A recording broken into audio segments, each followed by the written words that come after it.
Welcome to new TV Telugu. దండోరా చిత్రం success meet సందర్భంగా యాంకర్ శ్రవంతి నటుడు శివాజీకి మైక్ ఇవ్వబోగా ఆయన వినయంగా దండం పెట్టి వద్దనట్లు సైగ చేశారు. ఆయన వేదికపైకి వచ్చి తన స్థానంలో కూర్చున్నాక కూడా యాంకర్ మైక్ ఇచ్చేందుకు ప్రయత్నించగా శివాజీ సున్నితంగా తిరస్కరించడంతో ఆమె మరొకరికి ఇచ్చారు.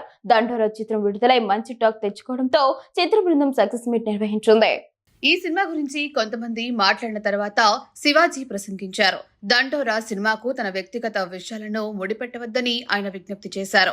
తన వ్యక్తిగత విషయాలను వేరుగా చూసుకుంటానని, వాటి ప్రస్తావన లేకుండా సినిమాను ప్రోత్సహించాలని కోరారు.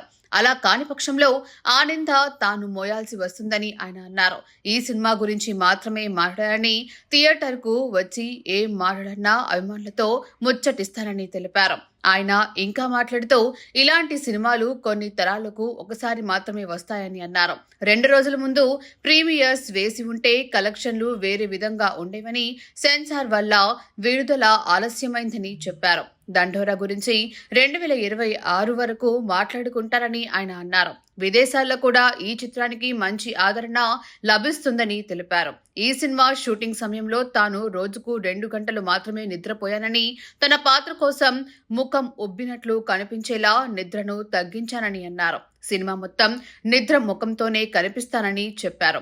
నిద్రను తగ్గించమని దర్శకుడు తనకు చెప్పలేదని, ఒకవేళ తన పాత్రకు తగినట్టుగా కనిపించకపోతే దర్శకుడు ఇబ్బంది పడతారని అన్నారు. తనతో పాటు ప్రతి ఒక్కరూ ఈ సినిమా కోసం ఎంతో కష్టపడ్డారని తెలిపారు. మంచి సినిమాను నిలబెట్టుకోవాల్సిన బాధ్యత ప్రతి కళాకారుడిపై ఉందని శివాజీ అన్నారు.